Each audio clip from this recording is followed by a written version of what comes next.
اور راویوں کے مختلف حالات ہیں، تو ان تمام چیزوں کا اس کو تفصیلی علم ہونا چاہیے، اس کے اندر مہارت تامہ ہونی چاہیے، وہ چاق و چوبند ہو، وہ علم کے ساتھ ساتھ وہ عدالت کے جو اصول ہیں تو ان پر بھی وہ پورا اترتا ہو۔ حافظ ذہبی رحمہ اللہ کا بہت بڑا نام ہے جرح اور تعدیل کے حوالے سے۔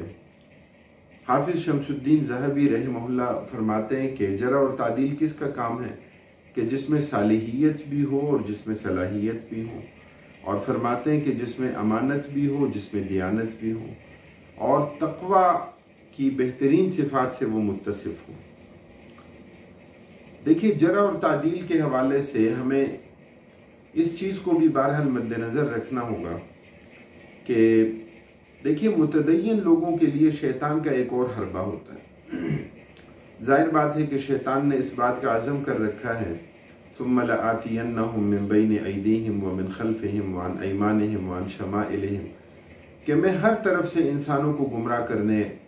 کے لیے اقدامات کروں گا، دائیں سے بھی، بائیں سے بھی، آگے سے بھی، پیچھے سے بھی، ہر طرف سے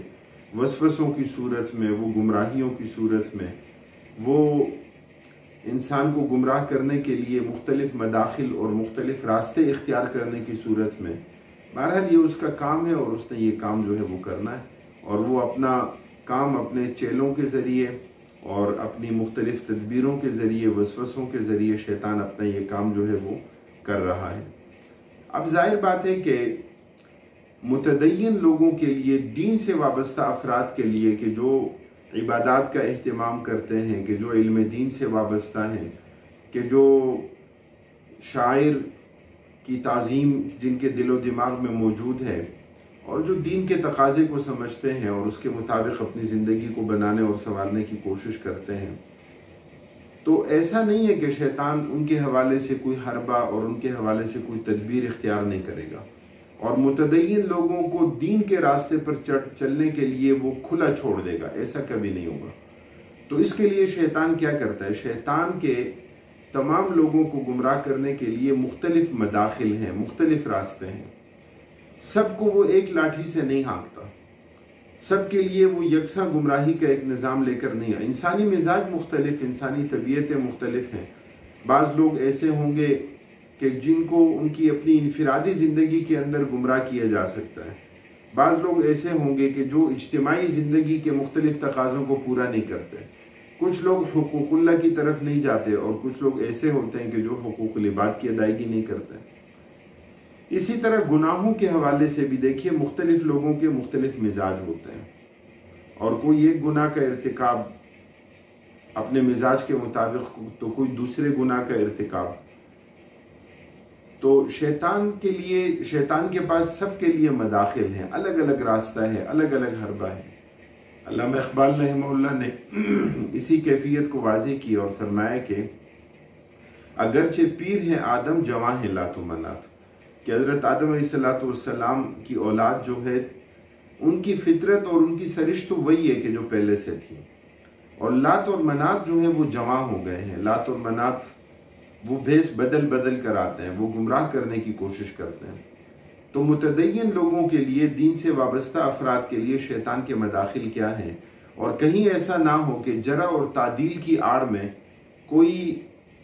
دوسرے مسلک والے کو، دوسرے شاگرد، دوسرے استاد اور دوسرے شیخ کے شاگرد کو، اور اپنی کسی ذاتی دشمنی کا بدلہ لینے کی وجہ سے وہ کیا کرے کہ وہ جرح اور تعدیل کو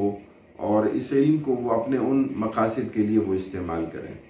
تو اہل علم نے اس پر گرفت فرمائی ہے، اور اہل علم نے اس بات کی طرف توجہ دی ہے کہ ایسا نہیں ہونا چاہیے۔ اور اس حوالے سے جو اصول ہیں، ان اصولوں کو میں انشاءاللہ اگلی نشست میں آپ کے سامنے میں رکھوں گا۔ تو متدین لوگوں کے لیے شیطان کا اصل حربہ کیا ہے؟ اللہ کے رسول صلی اللہ علیہ وسلم فرماتے ہیں ان الشیطان قد عیس من ان یعبدہ المصلون فی جزیرۃ العرب، کہ شیطان اس بات سے مایوس ہو چکا کہ اب جزیرۃ العرب میں اس کی عبادت نہیں ہوگی، براہ راست شیطان کی پوجا اور پرستش نہیں ہوگی۔ ہاں، لیکن اللہ کے رسول صلی اللہ علیہ وسلم کیا فرماتے ہیں کہ اب شیطان کا حربہ کیا ہے اور اب وہ کیا کرے گا؟ آپ صلی اللہ علیہ وسلم فرماتے ہیں کہ التحریش بینکم، کہ تمہیں آپس میں ایک دوسرے سے لڑائے گا، تمہیں ایک دوسرے کے خلاف استعمال کرے گا۔ اجتماعی زندگی میں ایک دوسرے کے ساتھ نہ چلنا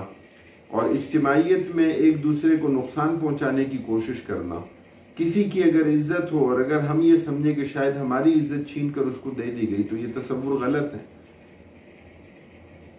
تو اس لیے شیطان کا حربہ کیا ہے کہ التحریش بینکم، آپس میں لڑانا، آپس میں جذبات کو برانگیختہ کرنا۔ کبھی ہمارے معاشرے میں ایسا بھی ہوتا ہے کہ لوگ یہ سمجھتے ہیں کہ فلاں کی عزت کیوں ہے، حسد میں لوگ مبتلا ہو جاتے ہیں۔ حسد کی بیماری بڑی خراب بیماری ہے، اللہ رب العالمین نے اس کے شر سے اللہ کی پناہ میں آنے کا حکم دیا، اس لیے کہ حاسد کے ساتھ تو آپ بھلائی بھی نہیں کر سکتے۔ حاسد کے ساتھ اگر بھلائی اور اچھائی بھی کریں گے تو اس کے نتیجے میں کیا ہوگا؟ اس کے حسد میں اور اضافہ ہوگا کہ میں اس کے ساتھ برائی کا سلوک کر رہا ہوں اور یہ اس کے بدلے میں اچھا بنتا ہے اور یہ اس کے بدلے میں میرے ساتھ اچھائی کا معاملہ کر رہا ہے۔ تو اس لیے متدین لوگوں کو، دین سے وابستہ افراد کو اس حوالے سے انتہائی احتیاط کرنی چاہیے۔ علامہ سبکی رحمہ اللہ فرماتے ہیں کہ جارح نے جو جرح کی ہے، جارح کی جرح اگر وہ کیا ہو، وہ مفسر بھی ہو، یعنی اس نے تفصیل بھی لکھی ہو کہ فلاں فرد کے جس راوی پر اس نے جرح کی ہے کہ اس جرح کی وجہ کیا ہے، اس کے اسباب کیا ہیں، اس کے باوجود اگر اس بات کا پتہ چل جائے کہ جرح کرنے والے نے جو مجروح ہے، جس کی جرح کی ہے، اس کے ساتھ اس کی کوئی آپس میں مخاصمت تھی، آپس میں کوئی عصبیت تھی، آپس میں کوئی باہم کوئی لڑائی جھگڑا اور کوئی دنیاوی چپقلش کی بنیاد بہرحال موجود تھی، تو اگر ایسا تھا تو پھر اس جارح کی جرح کو، مفسر جرح کو بھی کہ جس میں اس نے اسباب بیان کیے ہوں، اس کو بھی قبول نہیں کیا جائے گا۔ امام احمد بن حنبل رحمہ اللہ نے حران کے ایک عالم احمد بن عبد الملک، اس کے بارے میں سنا کہ لوگ اس کے بارے میں شکایات ذکر کر رہے ہیں اور لوگ جرح کر رہے ہیں اس کے حوالے سے، تو امام احمد بن حنبل رحمہ اللہ فرماتے ہیں کہ حران والے اس بڑے عالم سے کبھی خوش نہیں رہ سکتے، اور خوش نہ رہنے کی وجہ کیا ہے، خوش نہ رہنے کا سبب کیا ہے کہ وہاں کے لوگوں کے ان کے ساتھ باہمی زمین اور جائیداد کے جھگڑے تھے،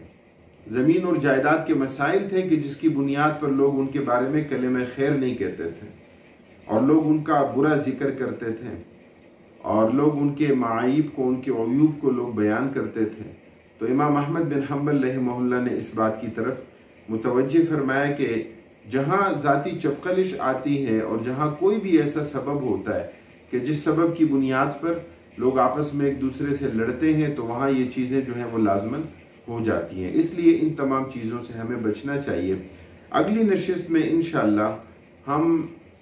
جارح اور معدل کی بعض شرائط کو ہم ذکر کریں گے کہ اس کے لیے بعض ایسی شرائط ہیں کہ جن کی طرف توجہ بہرحال سب کو دینی چاہیے۔ اللہ تعالی ہمیں دین کو سمجھنے اور اس پر عمل کرنے کی توفیق نصیب فرمائے۔ وآخر دعوانا ان الحمدللہ رب العالمین۔